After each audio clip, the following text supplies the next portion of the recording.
Hey guys, we got a couple minutes, so let me know if audio is okay. Heidi, I hope you're well in California. Anyone that's in California, I hope you guys are okay. We're going to get going in a second. Thanks for joining. Give me a couple minutes.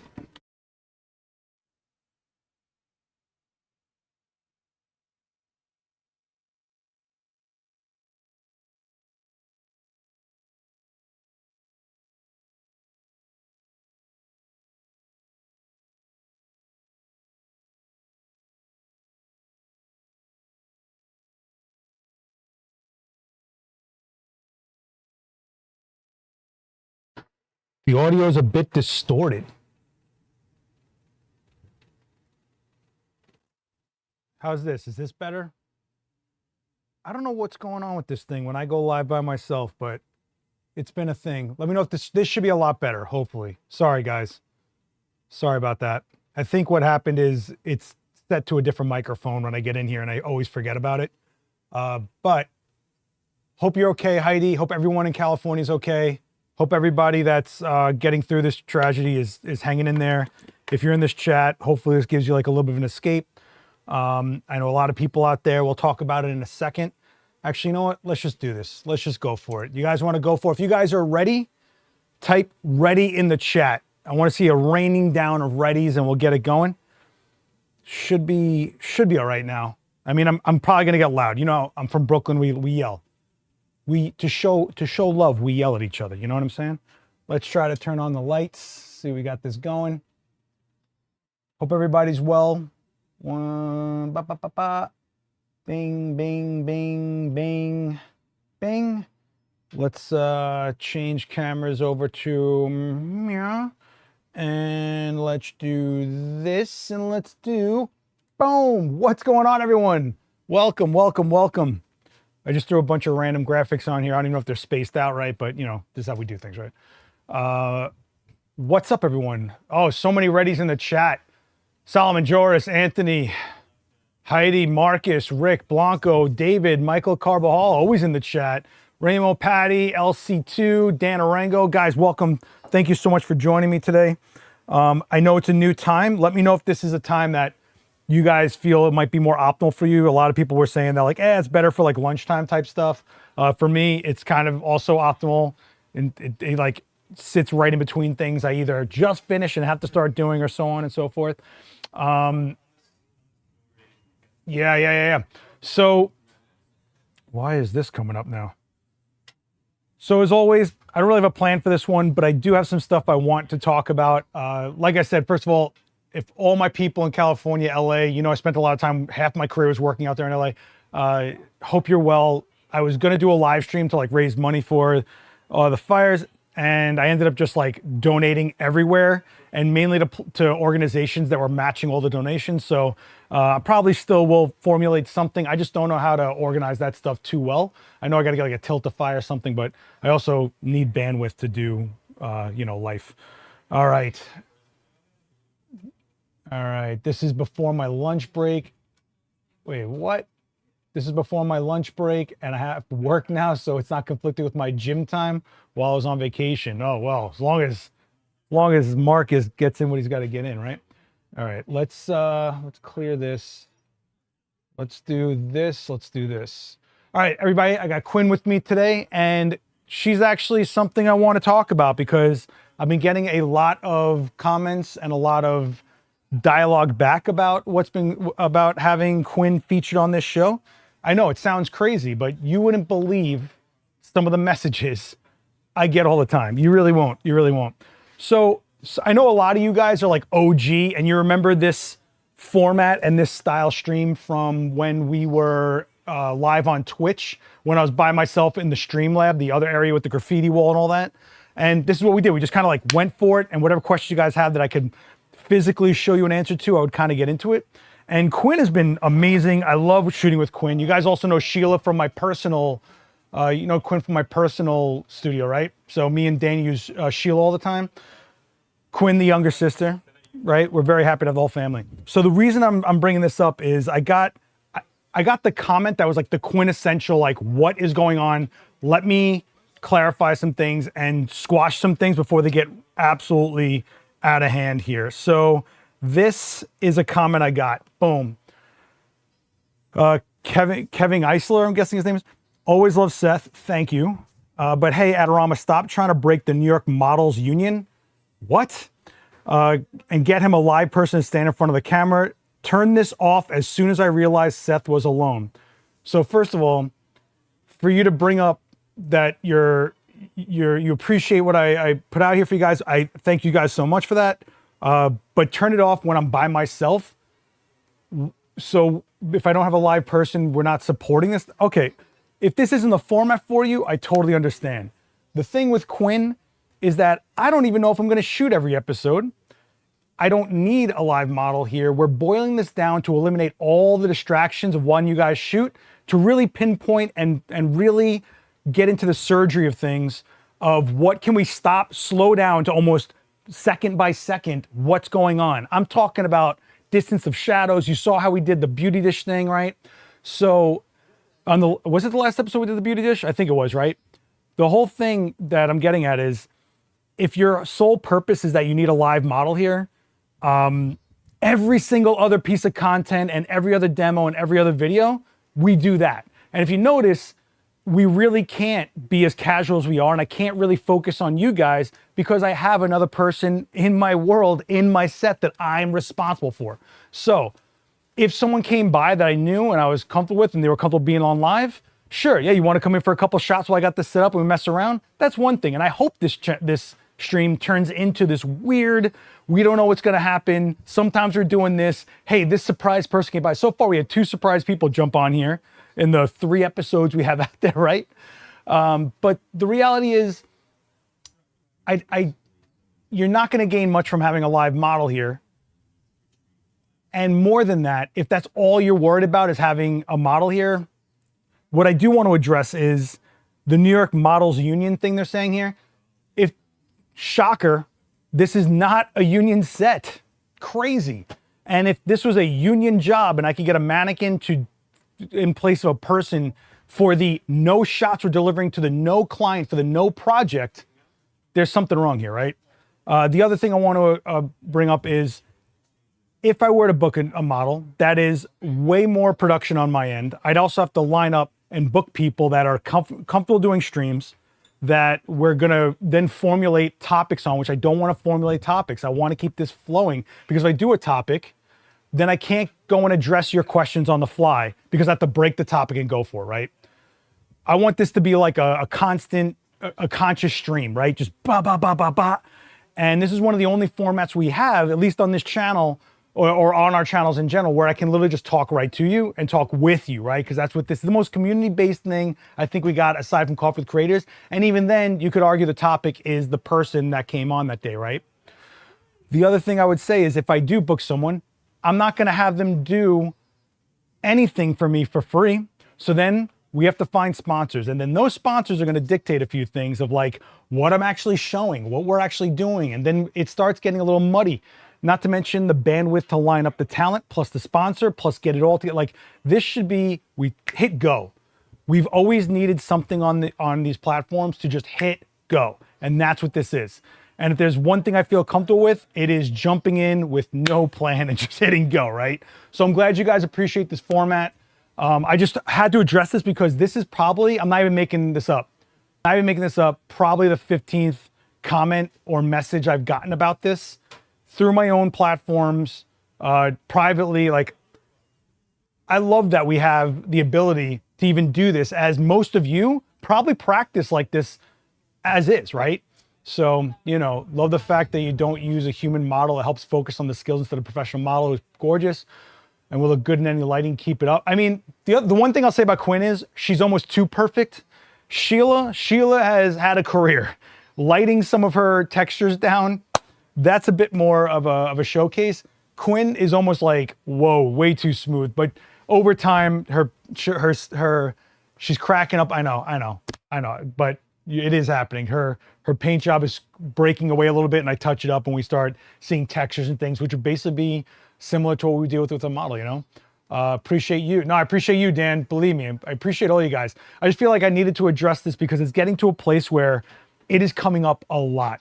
And for someone to say that it saw the video come up, they engaged with it and said, oh, there's no live model. I appreciate you, but there's no live model.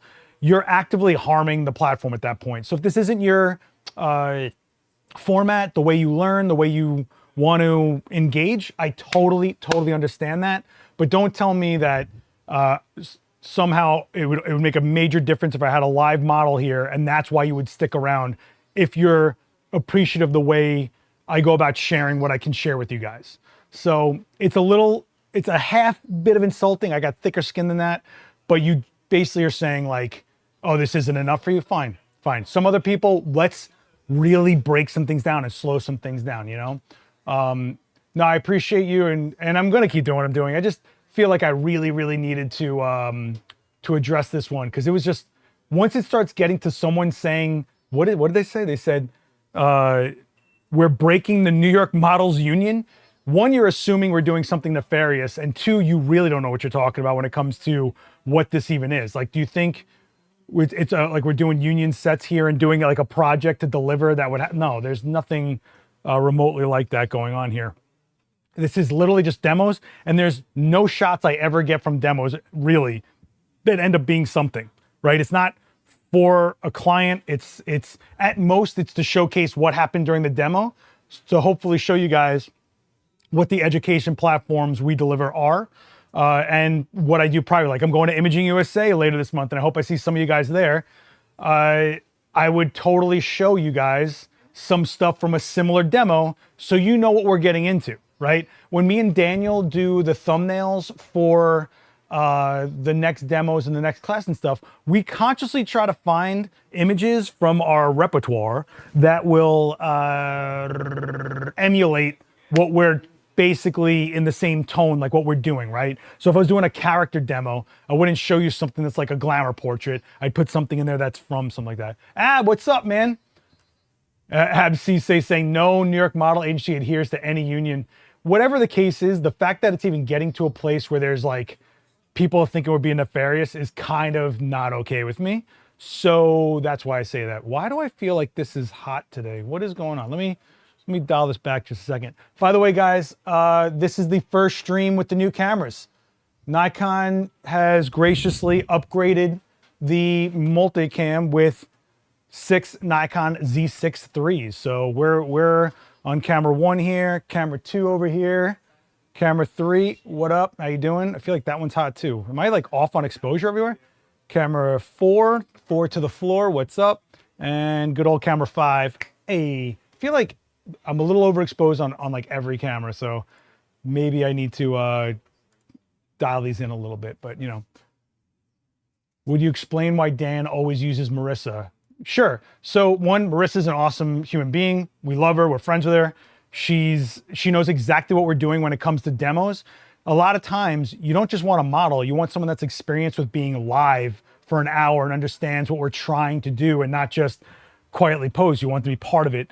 Not to mention, you know, Dan and Marissa have a total chemistry. It's great to have a rapport with someone when you're doing a demo. When I go to trade shows, I get whoever they throw me, which means I have no rapport. I'm starting from zero, and you're going to be in that situation when you work as well. But if we're doing not just the shot, we're doing the demo, it's way different from just shooting with someone and you're getting to an image.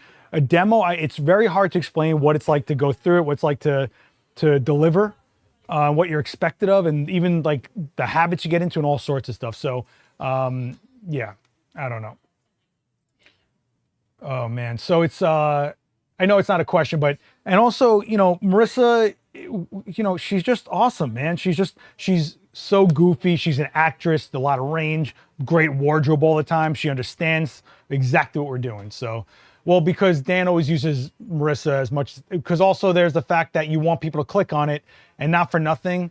I don't want to get into this, but there's a lot of people that are, I'll just say, enthusiastic fans of certain models we have here. So it does affect views. Let's be honest. We're on a platform that is built on engagement. So we're not, you know, I'm not going to hide that. So, you know, you book hoping for what's the goal? What's the goal here? Well, yeah, it's to do a demo and educate and all that stuff. but it's also to grow the platform, and people are going to engage with what they want to engage with, right? So that being said, we got 65 of you in the chat and 22 likes. Let's kick those likes up if we can. I feel like every camera point is a little hot. Let me see what camera 5 looks like, because I'm curious now. So we go to camera 5. Let me dial this back just a shmear, because this is at 1.8. Looks kind of cool though, huh? Hey, look at me. I'm surreal. I'm cinematic. Rah. Wah. That looks kind of cool, I think. Yeah, let's go to 1. Cool. So, you know, look, I'm not going to lie to you. There's times I do demos that I know I need like a good, I need to build some numbers on. And sometimes you're just kind of like, male models aren't going to get as much engagement as female models, and it's rough.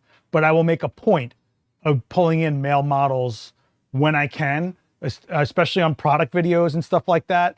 And a lot of people use like the model to get you to view about the product. And I'm hoping to get you guys psyched on the techniques we're showing and the way we translate what a new piece of gear is, and give you our idea of how to apply it. So, or who it's for and stuff like that, you know? So, you know, when I shot, a while ago, I shot this, I think, did I do it? The Sony 70-200 millimeter 2.8 version 2. We called in my buddy Dave, who actually turned into a guest on Coffee with Creative because he's an amazing artist. David Reed is an amazing artist. And, but we used him as the model because I'll always try to, I'll call in, you know, models and variate as much as I can, because I think it's important that we don't show you the same thing over and over again either, right?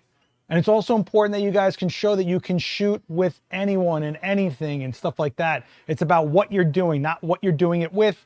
It's really about understanding what's in your hands, what you can do with it, and what you're trying to deliver, and then saying 8-ball, corner pocket, boom, right? That's really what it's about. Quinn works a lot cheaper than Marissa. You'd be surprised. You'd be surprised. Quinn, I'm just saying. I'm just saying. And you're worth it. You're worth it. I'll tell you that. Cinematic Man Miranda. I'd love to see more demos with male models to see what you do different and how you position them. Well, I've done, actually, I think the last in-person demo I did here was with a male model. I'm not a big fan of that demo.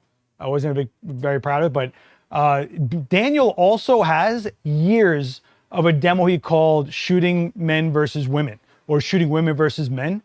He did that demo for years. So there's many variations of that on the main channel. So if you look up Daniel Lauren on set, live, men versus women, he'll explain to you what he's going through. And a lot of it has to do with things like symmetry, right? So with women, we tend to go a little more symmetrical instead of, you know, going more noir and shadow with it. But that's just to start.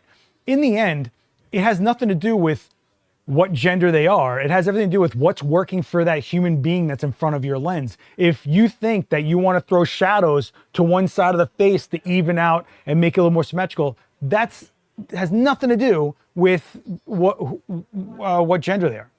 Or, you know, it has everything to do with the person that's in front of your lens. And there's plenty of times that I have models that are come off like goofy and more comedic, and then I'm like, oh, this dramatic lighting I'm throwing on them is not portraying this human being at all. And I start lightening it up and getting it more, getting some of the weight out of the image to make it lighter, you know?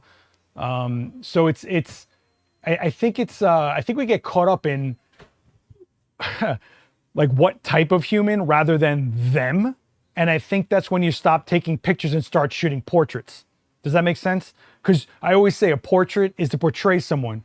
Shooting, if you just say, oh, they're female, I will use this light. That's not really looking at them and going, you know what, actually, maybe we should do something tighter, something softer, something, you know, a little more specular, whatever the case is. You really have to start getting yourself to a place where you're noticing what will bring that person out. And then you go into your skill set and your tools and go, what will get me there, right? So this whole, like, that's why you guys always see me hating Rembrandt. Because everyone's like, oh, I love Rembrandt. You don't even know what you're shooting. How do you love Rembrandt? Like, shut up, you know? It gets down to a point where you're basically creating a mechanical preset rather than looking at who and what you're shooting and what you're trying to get back as the end result. You know, so when everyone, you know, makes fun of how I hate Rembrandt, it's mainly because people fall on it as their go-to. And I think we all start out with that one setup, that one modifier, and we work from there. You know, I think it was you, Ab, if you're in the chat. I think he was like, everyone starts with that one light and they build off from there. And for me, if you've noticed, I always start off with that 1 foot softbox because it tells me so much so quickly. Like, you know, it'll give me a softer but yet a sculptier light. And then I start really seeing the ratio of where their cheekbone is to their jawline, and what do I want to elongate that? Do I want to sink that cheekbone in? You know, things like that. Do I want to cut that jawline harder to make them more rigid looking? Or do I want to soften them up and kind of fill it in and give them more of a glow? It really does tell me a lot, you know? Oh, this coffee, I feel like I just got the bottom of the coffee. Like it's got like this to it. Hey, what's up, Vagar? Quinn is perfect for demonstrating lighting. The reason I like Quinn for demonstrating lighting so much is literally white highlight to dark shadow. Like you absolutely see a tonality of the light rather than, oh, like a reddish skin or a golder skin or a deeper skin. Like yes, the skin tones and all that stuff, absolutely. But we're breaking this down. We're really ripping down light. I love being able to show it in this format. It's almost like you're constantly shooting a black and white negative in color. It's in a way, but to be able to say, like, look at the shadow density of that eyelid. You know, now we apply that to human, right? You know, and it doesn't matter where we go, but this is absolute white to shadow. It's just a really cool way, especially as someone that's explained light to you guys and so many different types of guys that,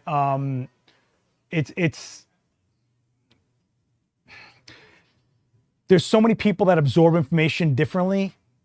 And that's why I also addressed that comment, because I was getting all different variations of that comment.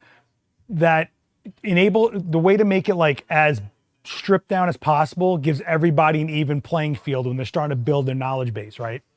You know? Once I stopped looking for light setups and started to try to sculpt with shadows, I got much better results. You might be finding the results you're looking for because you're really honing down what you're doing rather than emulating, rather than just saying stuff that you've heard or, you know, and we've all been there. Early in my career, it'd be like, that's a good exposure. That looks like a great shot to me. Oh, the background is gradating from the light I put on it. That looks like it's elevated. You know, then looking back on those, you could be like, you know what, I could have done this with that person. If I only knew this back then. Oh, if I only had that, you know, the hardest part is really trying to get yourself to a thought process because that's out of your control, right? Your ability to think about things a certain way, to notice the subtleties. And the only thing you do is work on it, right? Work on what is the subtlety that's changing here. When we did that beauty dish last week, look at the subtleties we looked at. We looked at how long the shadow from the cheekbone hit into the middle of the face, right? And that's when we were starting to determine things. Because once you start noticing those subtleties, all the little subtleties add up and then you get the full picture. Every little detail starts adding things up here, there, here, there, here, there. You're also got to realize you're learning from guys like me and Daniel who aren't looking to alter things after the fact. You will see color grading from us. You might see some light retouching for things that might be like blemishes or whatever. You might see some, you know, cropping here and there. But like generally speaking, when we're lighting, we're really looking for something or we're looking at something and what it's doing. If you really boil down the way we do demos, and I hope you guys get that from the way we do this, you know, because if you can start it off that way after the fact, you can do whatever you want, you know, start off with something solid, you know what I mean? I would wonder if it would have made a difference to the commenter if it was still life instead of a mannequin. That's interesting. Though wouldn't be as useful for most people. Keep doing what you do. We appreciate it. No, I appreciate you guys. I think really that one person went off on the rails. They went off the rails and were like, oh, you're not giving jobs to models or whatever. Like, this isn't a job, dude. We're just hanging out. We're messing around with lights. And I hope people get that. But the comments I really can't stand are the ones that really only watch this to look at girls. That is driving me crazy, and I'm saying it flat out. I can't stand the comments in the chat that get weird and creepy-ish and don't even realize they're being creepy. I'm just enough. You have to learn that no matter what, even if you're not working with that model, you have to stay professional about things. And it's about shooting, not about getting closer to having models in your real life or getting these people to notice you. You know how many people I've met over the years at trade shows that tell me they never shoot male models? And I'm like, what are you doing? What are you doing? Like, I'm not telling you what to shoot, but if you're actively going out of your way, you're in this for the wrong reasons, in my opinion. That's where that term guy with camera comes from. And that's where we all get this tarnished, look from people when we tell them, hey, I'm a photographer. Oh, well, isn't everybody a photographer? Be better. Be elevated. Don't be that. You know what I mean? So that's kind of where I'm going for this.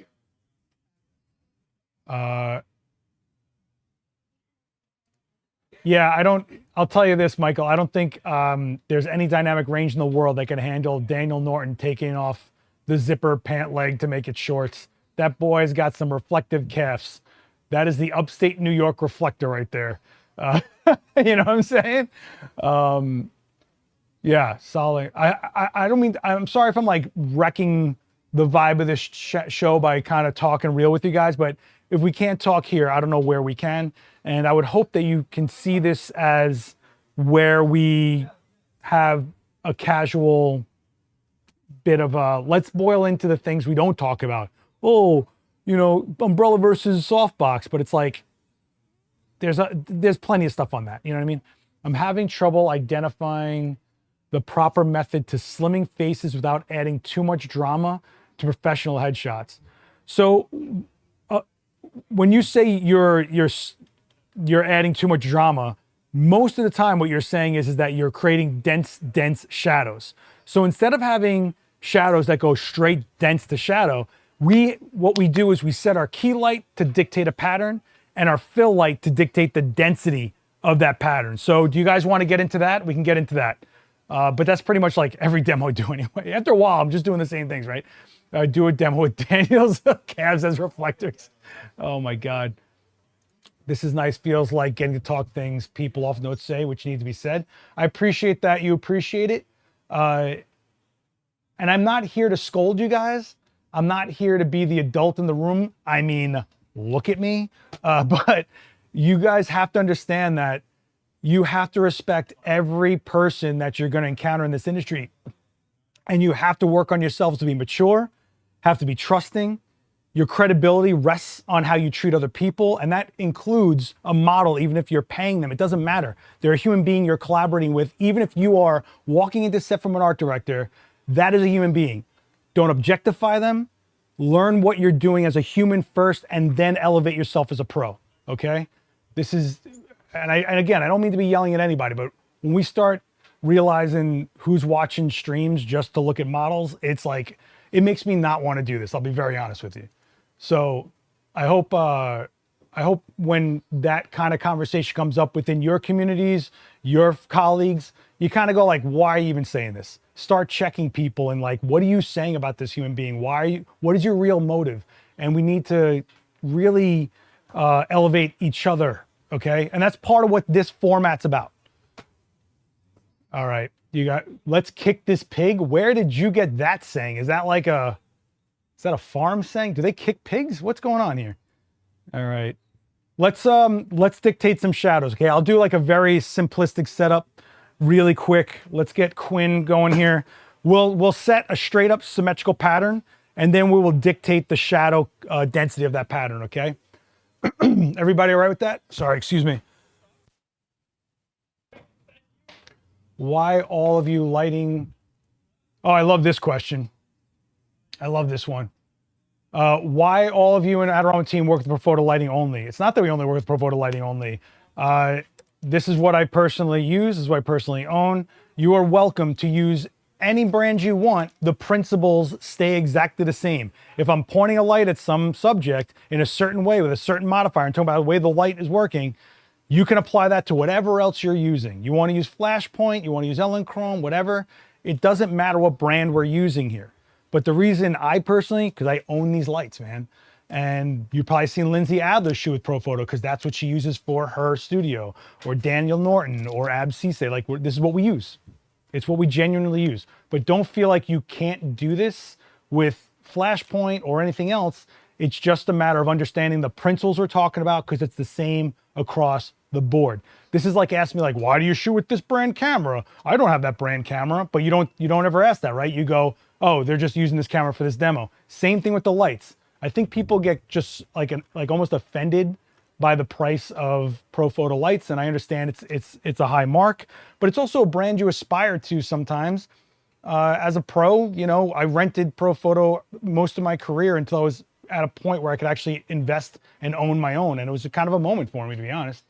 All right, let's light this candle. All right, Roger. How many more of those sayings can you get? Gavin uses Flashpoint? Absolutely.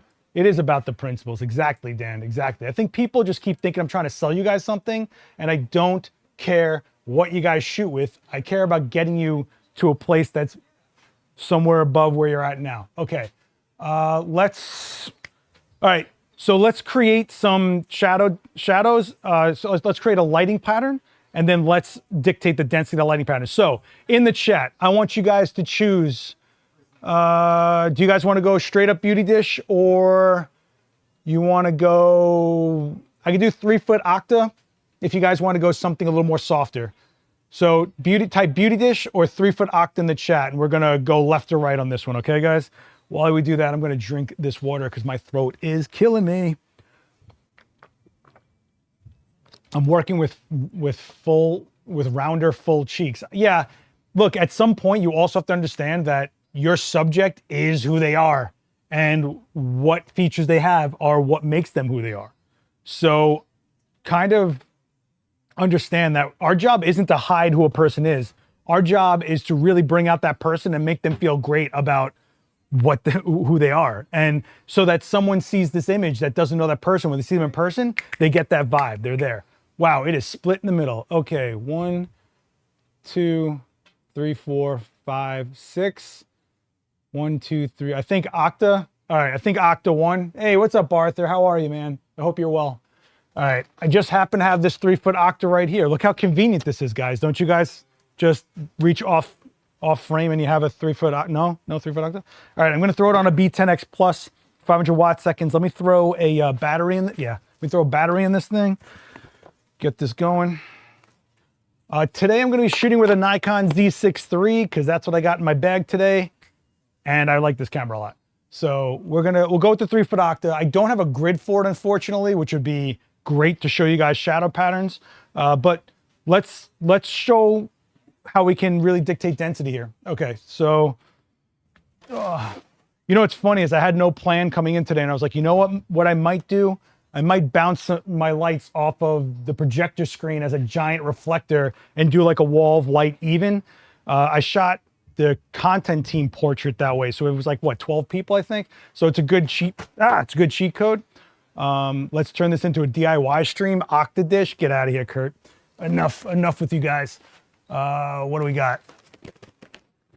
What do you like about the Z6 III? Everything. I mean, the processor changes everything. It's just been a really cool, I don't even have to think about it. I just know that this camera can handle it. It's nice. I also use it a lot for video. I really like the video functionality of this camera. So for my own channel and some things I've shot for Adorama, Z6 III, plus I like the price point. So getting all this ability and being in the same menus and processor as the Z8, Z9, and just going seamlessly between them pretty much. For a $2,000 price point, I mean, pretty baller. Okay. Hey, Quinn, how are you? I know I've been ignoring you. You're causing so much controversy lately, you know? Yeah, I know. Your agent said, yeah, I know. Her agent always tells her to cause trouble because then they talk about you, right? All right, let's mount this thing. What's the first frame that we do before we even light up our subject? What's that first frame we want to know about? Where's my camera? I had a camera. Z6 runs back up to my Z9. Yeah, it's a good secondary. It's a good, like, I want something, you know, middle resolution feeling, nimble, you know, something like that. I really appreciate it. Black frame, right. So the black frame, what are we doing? We're putting our camera into exposure settings that eliminates our ambient light. In this situation, we're going to go to ISO 100, shutter speed at a 200th, and I don't know, let's shoot it like F8. You want to do F8? F8 sounds great to me. I know. We all love F8, right? Let's go to capture one, allow. Why is this all of a sudden acting like it's never seen this camera before? That's interesting. Oh, no, there it is. Okay, right away it connects. Beautiful. Beautiful. What is this, Velvet? What movie is that from? This is beautiful. What is this, Velvet? I think it's unbelievable. No, I'm not doing F11. You don't need to do F11. So let's talk about why I wouldn't do F11 really quick.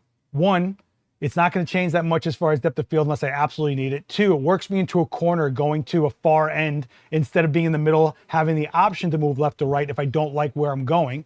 Three, it's going to cause my light to go higher in power, drain my battery, longer flash duration, right? Longer recycle times, things I just don't need to deal with for no real gain, you know? So there's that, you know? All right. Oh, before I get into this, I just want to let you guys know, my original plan for this stream today was I just remodeled out my kit for Imaging USA that I'll be at. By the way, I have a class there on Tuesday, 3:30 if you guys are going to go. I was going to show you guys what I changed my small flash kit into and what I'm taking now. If that's something you'd be interested in as opposed to just shooting, let me know. I'll wheel it in here and we'll go through it a little bit. It's a carry-on case with 4 lights in it. I can go through it and stuff like that. Question, ProPhoto B3 Pro versus something like a B10X Plus for studio on the go. I don't have a dedicated studio space shooting on. So you got to think, do you really need that much power? Pro B3 is a 750 watt second light. It is significantly heavier, needs significant more grip, going to take up more space in your bag, and it's more of an industrial light. So, and it comes with that price tag. So you really got to look at yourself as what are you really doing? And is all the trade-offs worth what you're getting? You know, I would love a Pro B3 for myself personally, but I also know that I could probably fit 2 of these B10X Pluses in a case and take up way less room, way less weight, and it's easier on my budget. So, you know, all right. Man, why is my throat killing me so much? Excuse me, guys, I'm sorry.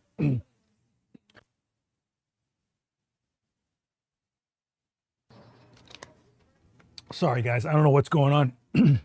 Let's turn this on. Oh, yeah, we got to do the black frame. Where were you guys on that one, huh? Geniuses. All right, let's take a quick look at my girl. All right, so what did I say? F8, 200th, ISO 100. All right, let's take a look.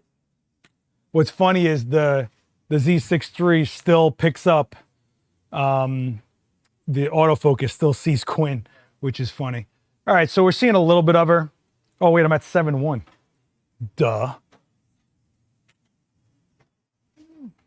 All right, I think that's dense enough. I have a couple of lights beaming right into her, that's for sure. I mean, I could go to F11. I don't really want to. I'm actually going to go, I'm going to take a look at, nah, you know what? I'm going to leave it. I'm all right with it. I'm all right with it.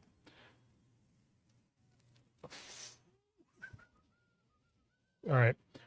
Let's now let's throw a light at Quinn here. So now we can do things like give her a little bit of a 45, classic 45 just to get going. Typically, if you're not sure, it's always better to start off symmetrical because you can always go asymmetrical, right? Symmetrical is like, it's easy to throw a light here. But if you start off symmetrical and you just want to see what asymmetrical looks like, inching it over here is a lot easier than going from this configuration to symmetrical. Does that make sense to you guys? Hanging an arm is always going to take more time, move your model out of the way, stuff like that.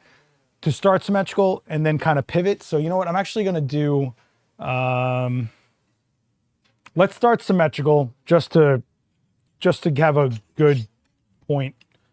Because I can also do it like tabletop style and point it straight down. Trying to think what would this best dictate what we're trying to talk about here. Because right now, all we want to talk about is shadow density.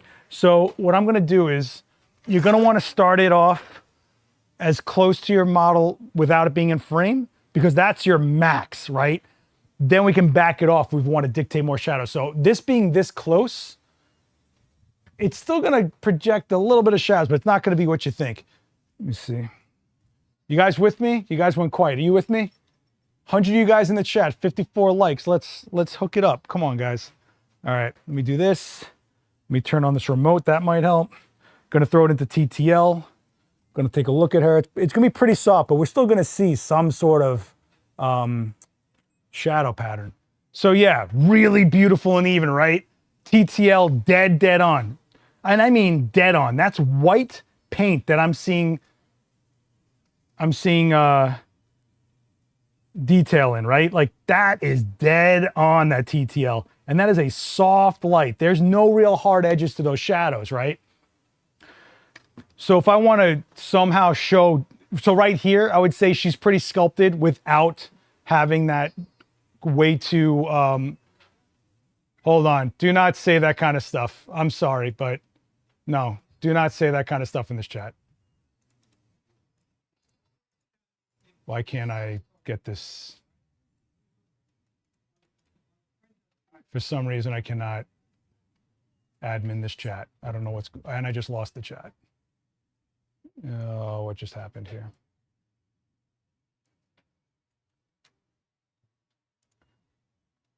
Yeah, I don't do that.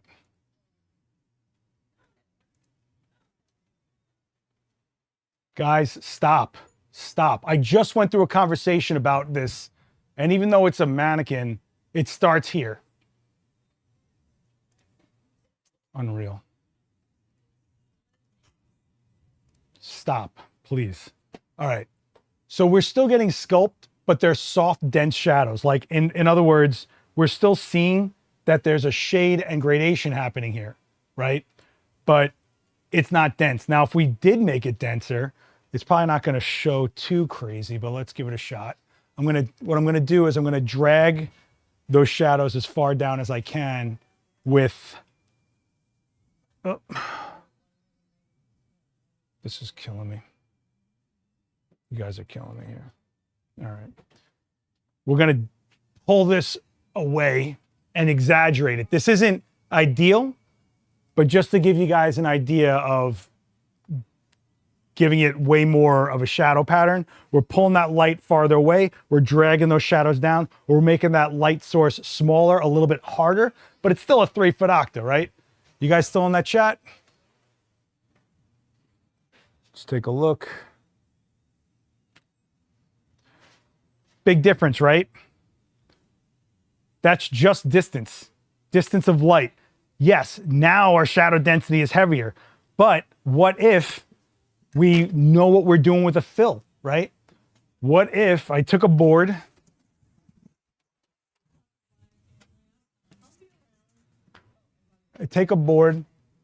and we dictate how dense our shadows are, right? Right?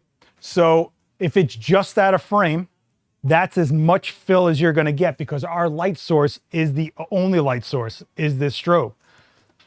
It's bouncing off of here, so it will never be brighter than our key light because it is a runoff of the key light, right? So can I, where am I doing this? So let's start off with it right out of frame. What am I shooting at? I'm shooting at like 80 millimeters here. So I put it right out of frame, and now it's the same light. Don't forget this. What just happened here?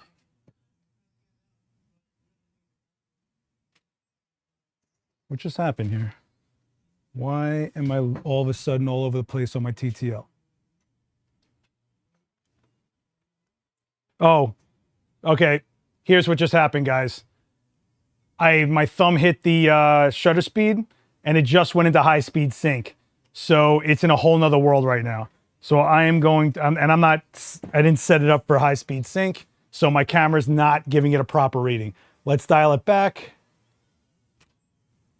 Whoa, big difference, right? Just from a thumb wheel, just from a 250 to a 200th.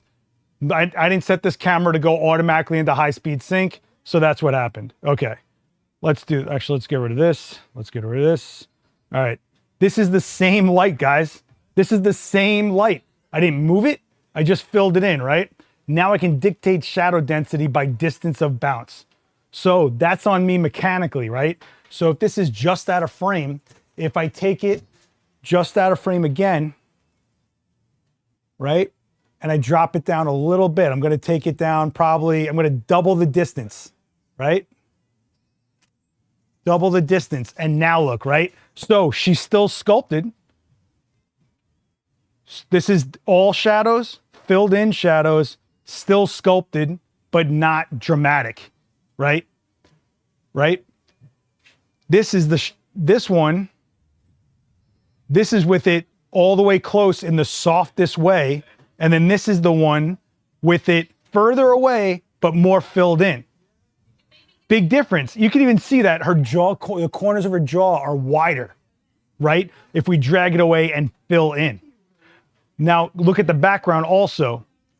With our light so much closer to our subject, she's eating up most of that exposure. In the background, it's so much farther away. And actually all NYC Studios is actually bringing this up right now is, can you explain contrast ratios?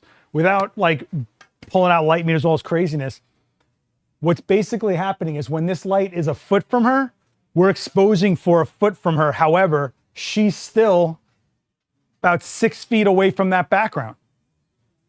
Now, if this light is 4 feet from her, it's way more even a ratio to be not as extreme of a zone. What I mean by that is she's no longer just 6 feet. The light is probably 12 feet, but 4 feet of that is her exposure. By doing this way, you're now encompassing the exposure to be more of the environment rather than just Quinn, right? Because if I kept this light exactly the same, I'm gonna put it into manual. If I kept this light exactly the same exposure it's set at being 4 feet away, watch how overexposed she's gonna get, right? But then we'll see more of the background lit up because we're pumping more light into it, period, right? So now she's gonna be overexposed. We know this, right? But that background should be brighter than the first shot. So look, this is her overexposed. This is the first shot. This is the wrong exposure for her, but that background's coming up as if it's closer to this shot, which the light is farther away because the exposure of the light changed. I'm sorry, the distance of the light changed, but the power of the strobe stayed the same.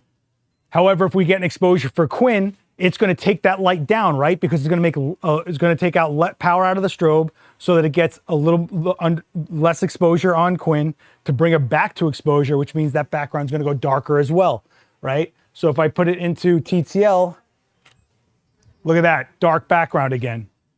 But how come? It's the same, the light didn't move, right? We didn't change aperture, nothing. The power of the light changed. So that's why the power of the light, when people go, what's the power of the light at? It doesn't matter because the power of this light is now, let's put it into manual.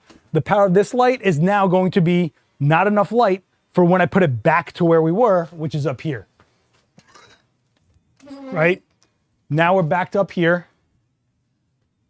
The same power, we're gonna keep it at the same power, but it's not gonna work out too well. It's going to be underexposed, right? Because we are set for, the power is adjusted for the distance. It has nothing to do with, well, f8 must be a power of 5. No, it doesn't. It has nothing to do with that. It has everything to do with the way that light is affecting your subject. This light right now is at 4. 4 at this distance is underexposed. However, 4 at this distance isn't. Right? Look at that. Dead on again. And I didn't even change anything. That's just from feeling it out to where it was initially, right? We're back to exposure here. Not the same pattern. I'm a little off on angle, but you get the gist mainly, right?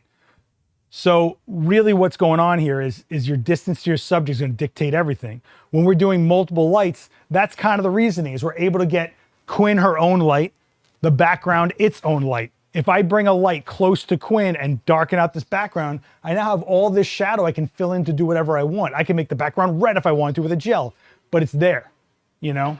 I feel like I explained this so messy, and I apologize for that, but I'm working on the fly here. Give me a break. Pretty much, if it's closer to her, it's going to take power out of the strobe to make a proper exposure on Quinn. Here, it just exaggerated that ratio even further, because now we're talking about 6 to 1 foot. 1 foot, 6 foot. If I take this 4 feet away, well, then that becomes 4 feet and then 10 feet to the wall. Way less drastic of a difference. 4 to 10 as opposed to 1 foot to 6 feet.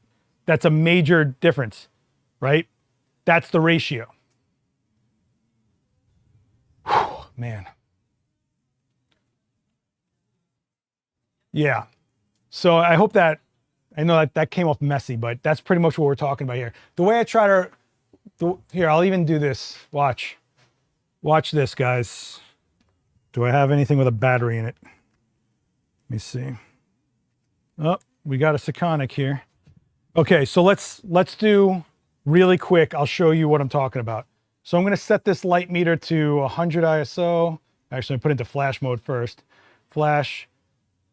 We'll put it into 100 ISO and we'll do a quick right in front of Quinn's face. And we get,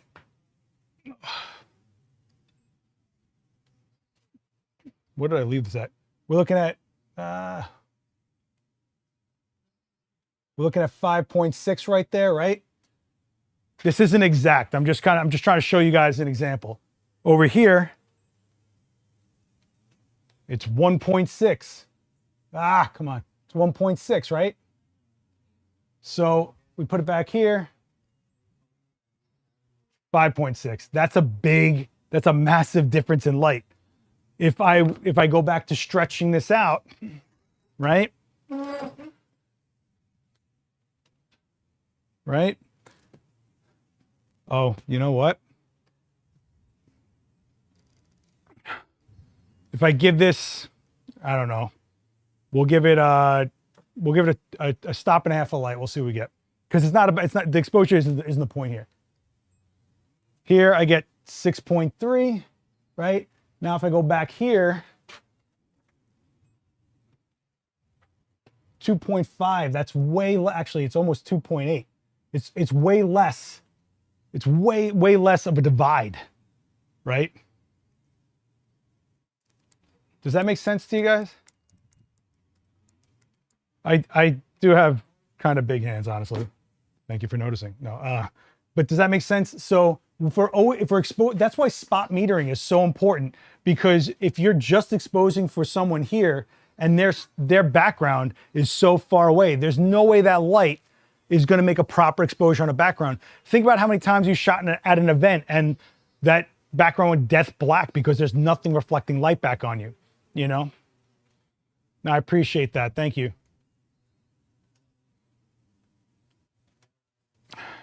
Feel like I could have really explained that way better. The difference, the way I always say it, if verbally, if that makes any sense, is this exposure is how far away from this exposure. If this is a foot away, but this is 6 feet away, 1.6, that's in feet, 1.6, huge difference. 10 feet from the background, 4 feet from her, that means 4 and 10. That's almost half the distance, right? That's not as much of a divide. How far away are we, right? Jesus, man. I don't know what it is with my throat right now. It's driving me nuts. Events with no walls near the subject, no lighting hitting anything are very annoying to deal with. Absolutely. And that's where we start doing dragged shutters, wider open apertures, right? Because no matter how much you bang that flash, it's not going to make a difference if it's not reflecting off of anything. But if there's ambient light in a space, slowing down the shutter will make things creep in. Case in point, right? Case in point, let's say technically she's in a dark environment right now, right? Technically, right? I'm going to... So if I do this at F8, right? Full on TTL, whatever, right? We're doing this like that. You guys get it? Boom, we got a new shot in there. Now, if you dial down to, I don't know, 15th and still do the same aperture, same power of light, not same power of light. Actually, no, it will be the same power of light. We're looking at some of this blue ambient light creeping in, right? Right? Look at that. Look at how different that is. And that's shutter speed, because instead of trying to get light to reflect off that background, we're bringing in the ambient light with our shutter speed. So we have two exposures going on in this situation. We got our ambient light and our flash mixing in. In this situation, we're only shooting strobe, right? And that's where you start seeing things that go, okay, I'm in an environment, there's just like black background hitting everybody. What can I do to make this a better image for people? And that's why you'll see a lot of event photographers just lean on to a slower shutter, maybe get a little bit of blurriness going on, whatever, right? But that right there, that light did not change. Even look at them though. Look at her. Look at the left cheek line. Look at that. Look at how filled in it is. Of course, her skin tone changes, right? Because now we're getting infiltrated, right? With all these other temperatures that are happening around here. Which makes sense if you think about it. It even makes sense if you look at her on the left, she's a little warmer. Well, what do I have in here? Blue light. It's canceling itself out to get a bit of a brighter white out of her. You know? You can raise the ISO, but I would say I would start raising the ISO if I felt that the shutter was causing an issue with sharpness or motion blur. If you wanted to trade off motion blur for noise, right, there's your choice. There's your trade-off. But the way I look at it is if it's just me moving, I can control that blur. If it's a subject moving, all bets are off. So for example, if there's people in the background that are running around fast, dancing or whatever, yeah, you're not going to control that blur. But if it's you holding it and making sure they're tack, that's on you, right? So you kind of, and also there's definitely times that you're working at a dark event and raising the ISO to, it's going to go to like something like 6400 ISO. And you're going to go, huh, things are looking a lot more grainy, even where I'm throwing a strobe and I'm losing detail where the strobe is. That's when I start going, no, let me slow down the shutter a little bit and ease up that ISO a little bit. You know, if it gets to like 800, you're all right, you know. Also depends on what resolution you're shooting at, things like that. So yeah, that's definitely a thing. Is this all right with you guys? We're already at an hour. How crazy is that? I feel like I spent half the hour yelling at you guys. I also feel like I did the messiest explanation ever. And I'm going to get a call from Ab in like 5 seconds that says, bro, what are you doing? And I'm going to be like, bruh. What? Okay.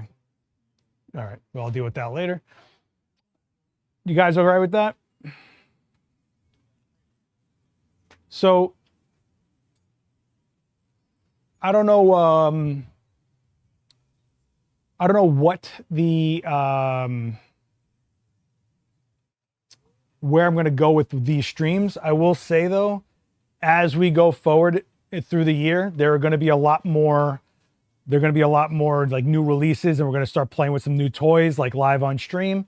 So hopefully that will, kind of alleviate the what are we going to do thing. But this is really a whatever happens kind of a stream. It's the way I am most comfortable, I will say. And I do pride myself on being one of the few people. Could you bring in a V flat or black flag to sculpt the face on a little more on the side? So let's talk about negative fill. Negative fill is subtle, man. You got to think of it as reflecting black. So let's take a look. I'm going to go back to the one on the left. We're going to go back to the one on the left, and I'm going to look for a black card really quick. All right, so this is a matte black card, all right? So we are going to go here, and I'm going to, let's see. I'll put it on the left side of her face, and hopefully we can see what I'm talking about. But it's got to get in like tight, guys, like tight. And you'll see that it's like, nah. Negative fill is not as, there's still, it's not like eating up the light that's already hitting them. Does that make sense? What it's going to do is stop some things from being residual. And it's very, it's good in places like you're doing a white background, lights flying around, and you just want to make sure nothing white is reflecting off of some other wall into their face. And so if there's a black card there, it's hitting that black card in that area instead of going past that to a wall and then back to your subject. You know, in fact, even if I did it as a black card underneath Quinn, and this is why the whole, like, I don't even want to get into that black beauty dish thing, to be honest, but that's a whole nother talk. Let's do it as like a straight up underneath sort of fill. It's not going to do much, but so even if you look at this to this, not much happening there, right? Negative fill really is like, it's in specific situations where you're more blocking a residual than really filling in with black. Does that make sense to you guys? Like, there has to be a reason it's eating up light that's coming off of the already reflected light. I don't know if that makes any sense, but meanwhile, if I take the same card and put white under there, it's like night and day, right? Night and day, right? Anthony, I think you're a little schizophrenic today. Oh my gosh. Negative fills are really good for isolation, meaning like you're trying to keep a background light from really affecting your subject. You're trying to, it's not going to give you like this black halo effect from nowhere. It's kind of the same idea as just because I put a reflector into a scene doesn't mean it's going to be reflecting said light. How many times have you guys seen somebody put in a reflector and it did nothing because they're not really looking at where the light's coming out of? I mean, I've seen really popular YouTubers do something like this, and I'm like, this is not going to do anything. It has to see the light. If this board doesn't see that light, it's not doing anything, which is a lot of what happens with, this is what happens a lot of times with grids. Grids, just because the light's here, if there's a grid, it's not letting the spread of light hit your reflector, it's not reflecting anything. So there's been plenty of times where I see people doing like, I'm like, what are you doing? Like, what are you doing? Look at what you're reflecting. In fact, a quick trick is shake the reflector when you're putting it in. If you don't see the, like a dancing shadow going on, you're not doing anything. It drives me crazy when I see people just like chucking boards and reflectors at something and going, right? Or it's almost a placebo. They go, oh, this looks so much better. I'm like, you didn't change anything. You know, it drives me nuts. Sometimes I take a wide angle shot to see my strobe might be bouncing off of. That's smart. Yeah, that's always it's good to see what's going on. If you don't know your space and there's just some random things going on, that is definitely a good idea to do that. I've definitely done that to see what exactly is happening to my background, like where is the gradation coming from, especially like early on. You know, some people, when they do strip lights in the back, they're wondering why they're getting weird artifacts on the background, like light shards. Half the time, it's because your strip light isn't closed in the back and it's sending light back out the back of it. So it's like, you know, This is why heads with a powerful modeling light is key. See before you hit the shutter. I don't think it's key. I mean, if you ever watch demos with me and Daniel, we'll throw on the modeling light here and there, but I don't think you need a modeling light. In fact, you don't forget, most of my career was with speed lights, right? And speed lights for a long time had no modeling light. You just kind of flashed it and kind of looked at it and really got in there. It's helpful. It's definitely helpful if you're working in a dark situation and you like to see, like to focus. But also don't forget that a modeling light is going to affect your subject. If it's super bright, they're going to be feeling it. If it's super bright, it's not as easy for it to disappear for the subject's demeanor or the way they're feeling or whatever. It's also the strobe doesn't mean that that's exactly what it's going to look like, because the modeling light isn't the strobe. The modeling light most of the time is just an LED light. It'll give you an idea, it'll get you in the direction, but it's not going to look like that, you know? Shooting the modeling light will look like that, and that's a whole nother ball of wax I don't want to get into. Does all this make sense? 100 of you guys in that chat, 70 likes. If you guys get a like, I'd appreciate it. If you're new to this channel, don't forget to subscribe. The whole point of me doing these is I'm trying to get this channel to grow. I really want to get this to at least 10K. We're right there. We're hitting 9K. I can't believe with the references and resources that we have on this channel that it's not growing as much. You got multiple demos from Joe McNally, Lindsay Adler, the great Ab Cisse, myself. There's live streams from brands themselves that are answering questions right to you guys. So no, you know, YouTuber opinion stuff. It's like literally, hey, why is this? They're there. So you might want to check out some of those. Speaking of speed lights, have you had any hands-on time with the Flashpoint? No, I have not. Haven't even seen it. Off topic, how would a C-stand work on carpet? It would stand there. C-stands aren't meant to be dragged around on a carpet, right? Like if you're going to be working on a carpeted area, one, how dense is that carpet? Is it going to be stable? Make sure you have weight on those C-stands, because now you have a ground that could actually have give to it. Two, if you're going to move it, no, you know, you're going to be lifting it and moving it. Okay. So be mindful of that. And, you know, carpets are a variable, but the reality is that, you know, if you're going to be in a carpeted area, you're going to be kind of more married to the decisions you make with the C-stand. You don't want to be moving them too much around people when they're in your set, and you're going to want to make sure that ground doesn't have give to it, you know? No, I appreciate you, Heidi, and I hope you're keeping it together with all those fires in Cali. I know how crazy it is over there. It sounds insane. I respect your opinion. I used to be a strobist as well in the day. Fond memories. That's cool. Welcome. You know, my rule of thumb, though, is nothing is exactly like what you're actually shooting. So when there's modeling lights, it's not exactly like the shot, like the light that you're going to be shooting in. When you get to a level where you're noticing all these crazy little subtleties, and that's really changing the tiny details, and even people that don't know what they're looking at or trained to know what they're looking at somehow respond more and more engaged with your work because of you put in these subtlety details left and right that they're adding up and not even realizing it, and just something about that image is connecting with them. That's what it is, right?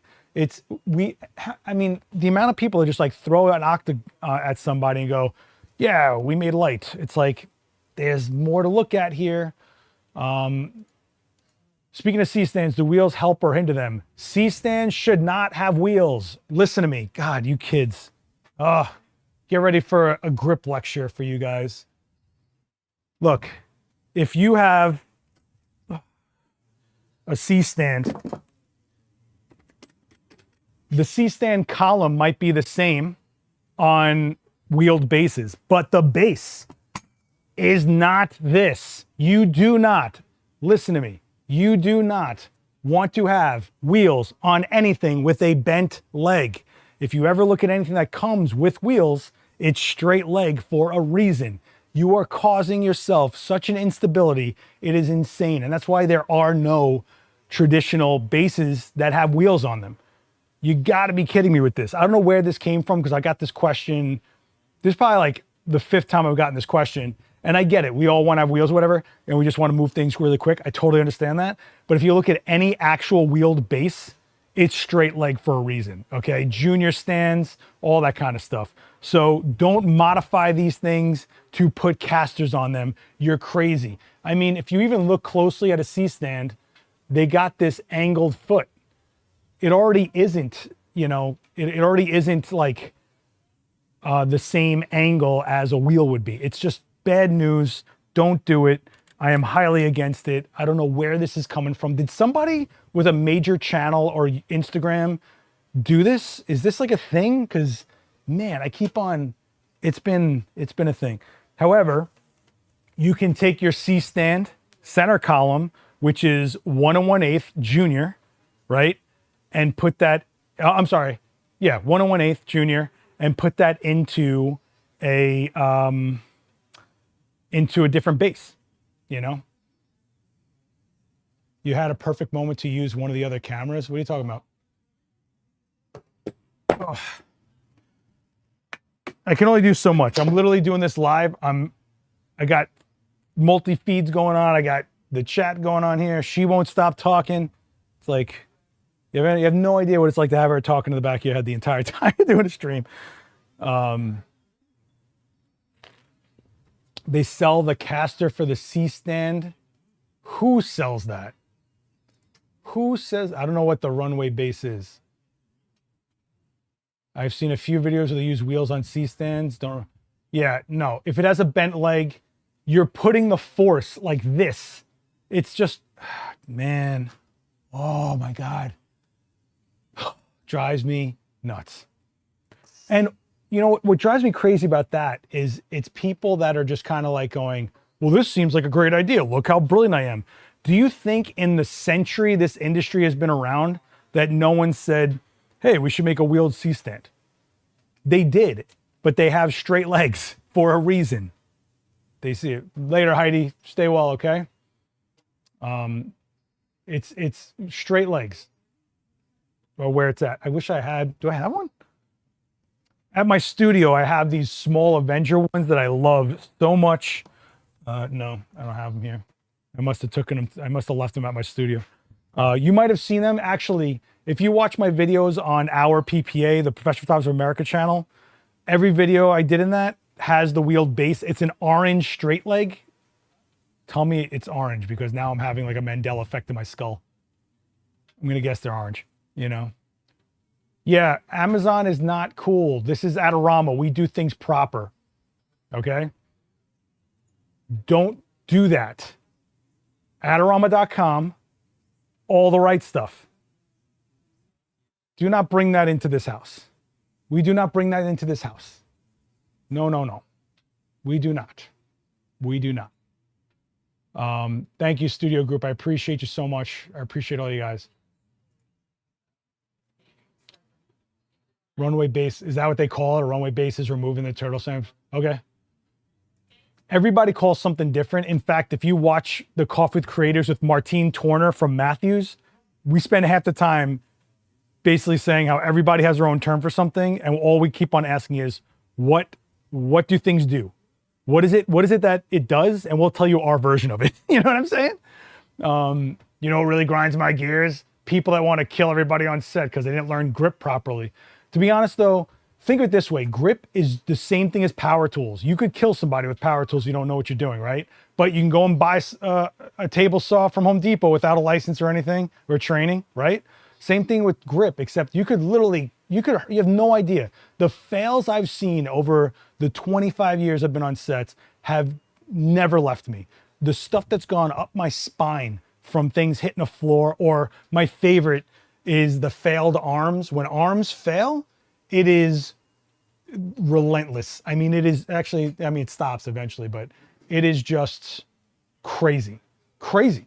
When an arm fails, and then not for nothing, that will resonate with people on your set, and they'll remember that. And no matter how great that shot came out that day, that's what they remember, is the moment something almost went completely haywire. And people that enter your set are trusting you to leave the way they came in. That's why I did that video on people setting kids on fire for high school, for school sports sport. Drove me nuts. drove me nuts, you know?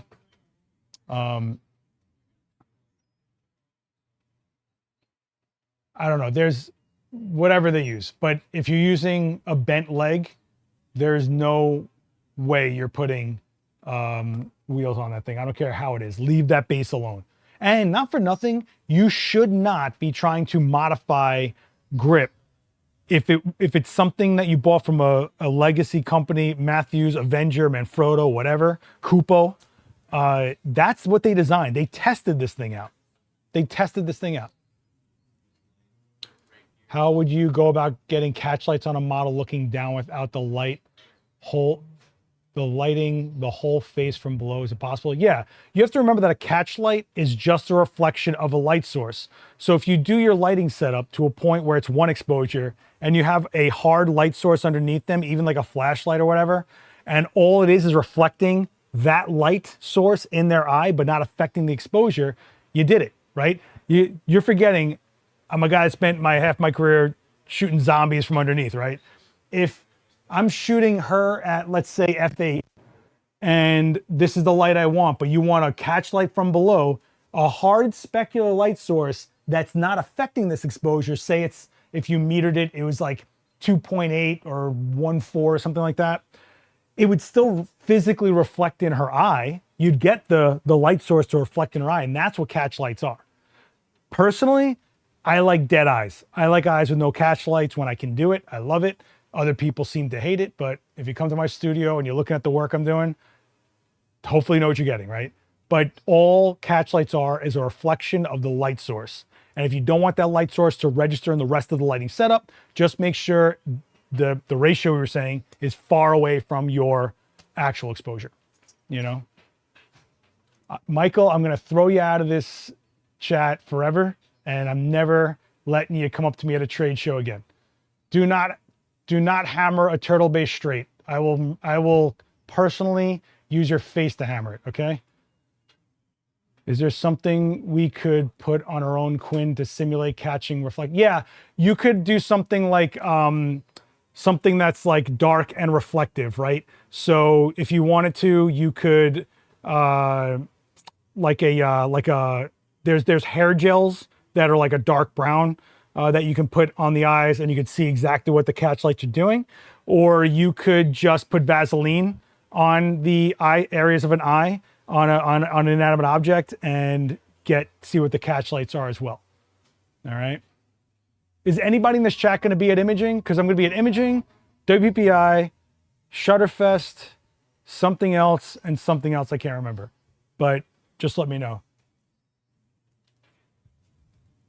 You could do marbles, but then you're physically making it outside of a face, or you're having to damage your model. I wouldn't do that.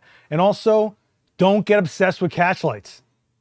The catch lights are such a tiny part of the overall look of your image. They're going to be there one way or another. So, Will, imaging is in Dallas this year. They change venue every year. I think it's Dallas, and then next year is Nashville. Me and Daniel Norton will be doing classes at the same time, so that's going to be interesting.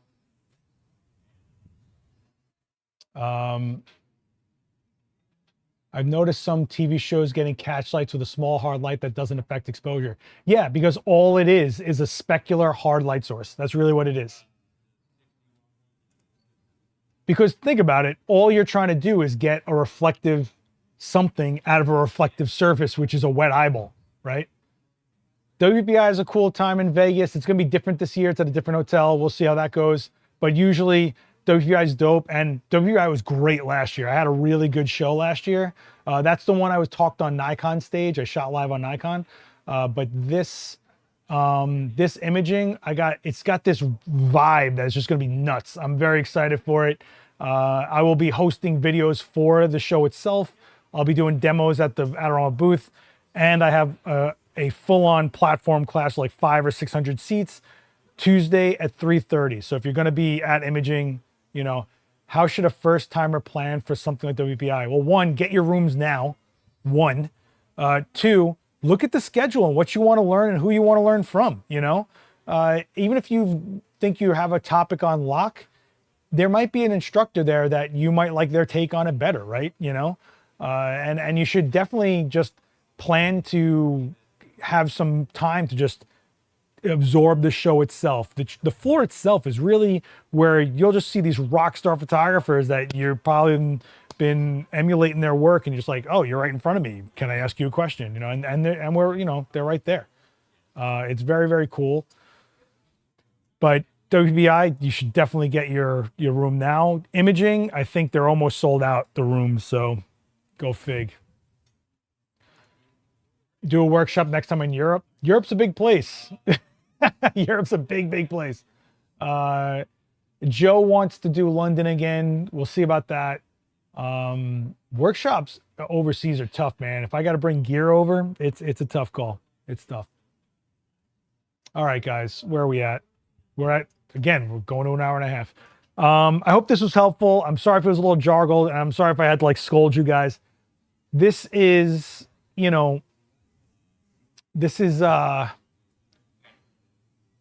a loose, community-driven format.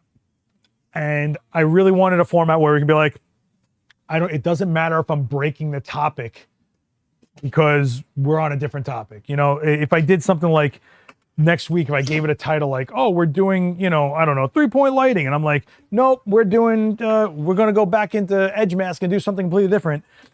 I want to be able to do that, Hope your phone survives this workshop. Yeah, well, me too. All YouTube celebs at WPPI were totally approachable, very friendly, especially if you respect their time and real topic conversation and you're not a fanboy with them. YouTube celebs, do you hear yourself? Do you hear yourself? I hope you mean like people that are actually doing something and not like rumor mill stuff. The people that just jump on their channel and slap down rumors so you click on them. Look, rumors can be fun, but I'm not. I hope you're following some YouTubers that are actually helping you, actually teaching you something. You can actually apply it. That they have credibility, a career. They've shown some work out there. They've had some accolades to their name and stuff like that. Not just a huge following. I'll say that. No, thank you. I appreciate that. The only way to have and maintain a community is to police ourselves. You know what, Skip? I absolutely believe that. One of the best things that happens is when I get like a rough comment on something, when someone else goes like, actually, you should think of it like this, or, kind of defends it that way. Because, it's just like anything else. If you let things get infected, they fester. But I'm not all about just blocking people blindly, but I am absolutely going to come right to your face and give you some points that you didn't think of when I have to correct a few things, So I hope that we understand that even if it's a mannequin, respect all around, right? We don't want to, even if we're joking, it sets a tone, sets examples for people that you don't even know are watching this, or that you're around. Whenever I'm around models, it is imperative I'm setting an example at all times. You will not catch me, it's just not worth it, and it's not funny, and it's, it is what it is. This is great. Even the schooling as a photographer, we're responsible for the image we pull out, and we should aspire to do great as people. Absolutely. Absolutely. Thank you. I appreciate that. Thank you so much, Photosapien. I appreciate that. Still waiting for the annual Matt Ricci mega chat. I just talked to him today. I'll text him later. We'll see what we can do. It's just bandwidth, guys. Like, I'm running out of time, and I'm going to be in Dallas for a week. Then I'm going to Tokyo for a week. And it's like, and then I'm going to Atlanta and Vegas. And it's just, man, the first half of the year is always just brutal, man. That said, if you guys are in New York next week, Wednesday, we are doing the critique. Me and Daniel Norton will be here looking at some of your work. You have to be here in person. Go to adorama.com/events for that and follow the Adorama Eventbrite. Also, Daniel Norton will be here doing a demo, I think on the 24th, I want to say. I could be wrong. It's one of the Thursdays. Gavin will be live the same day, so it's a doubleheader, 2 o'clock and 5 o'clock. And we're working to build up a whole bunch of stuff for the year, so make sure you check out Adorama Eventbrite and follow that. other than that, I hope everybody's safe. I hope you guys in California are safe. I hope you're well. I know it's been an insane nightmare. And listen, New York, LA, we're like this, all right? All three of them are super busy. Yeah, it's not only that we're super busy. You want to try lining up a time slot that Australia, the UK, and New York can line up on. It is rough, dude. But I love those guys, and I text them all the time. All right, listen, be good to each other. You can follow all my stuff here, right? Check out my work on Instagram. Check out my own YouTube channel. I've been putting up some stuff there. It's been growing pretty well. Thank you guys so much for that. Hit subscribe on this channel. Share this channel around. Make sure we grow this channel. The more we grow this channel, the more resources I can get for it. You know what I'm saying? So let's see what we can do here. Keep up with it. I'm going to try to do this every Monday. I'm available at noon. So hopefully this new time slot's good for you guys. And don't forget, there's week 1, 2, and 3 already on here. You guys can go check that out. No, I appreciate you guys. The dedication to straightforward. I don't know any other type of education but straightforward. What other education is there? You either know it or you don't. You can either relate or you can't. And if I can, I'm happy to fortify my industry, help out my community, and definitely pull forward the future of this industry. I'm very fortunate I had guys like Joe McNally, Dan Norton, everybody else to really be there for me and stuff like that. And I know that some of you guys don't have that. You're not in an area where it's as common. You might be in a smaller town and there's not that many nerds like us. Well, you're always welcome here. This chat is for you guys, and I appreciate you. Be good to each other. I will see you next Monday at noon. Oh, wait, what am I talking about? Wednesday, I'm live. Wednesday, Coffee with Creators on the main channel. Tony Gale, my boy. Tony Gale is such a good guy. He came here with a stack of comic books and magazines from the 80s. Then he said, I'm cleaning out my office. I think you'd think these were awesome here. And it was like when The Crow came out or when Batman Returns came out, like he got all these magazines with the cover page. He gave them to me. So dope. Love this guy. Sony Artisan, I believe. And he's a great educator in this industry also. So that's Wednesday, 11 a.m. I will be on the main channel for Coffee with Creators. Go subscribe on Adorama TV. Hit subscribe here. I will see you in those comments. Be good to each other. I got to answer these 10 tons of text messages I get while I'm live. And later, guys. Peace.